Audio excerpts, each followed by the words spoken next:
ایک مرتبہ ایک بزرگ آدمی کی آنکھوں کا آپریشن ہوا۔ ڈاکٹر نے احتیاط اور پرہیز بتائے اور ساتھ میں یہ بھی کہا کہ اگلے معائنہ تک نماز میں جھکنے سے پرہیز کریں یا پھر اشارے سے نماز پڑھ لیں۔ گھر آ جانے کے بعد اس بزرگ نے کھانا پینا کم کر دیا۔ اس کے گھر والوں کو پریشانی ہونے لگی۔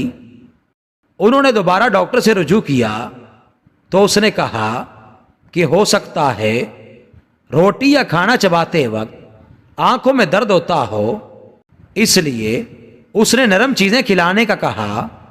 1-2 دن تک گھر والوں نے دیکھا مگر بزرگ نے کھانے میں کوئی تبدیلی نہ لائی۔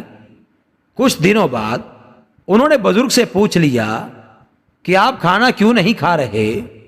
ڈاکٹر نے تو سجدہ کرنے سے منع کیا تھا، نہ کہ کھانا کھانے سے۔ تو بزرگ نے جواب دیا کہ جس کو سجدہ نہیں کر سکتا اس کا رزق کھاتے ہوئے مجھے شرم آتی ہے۔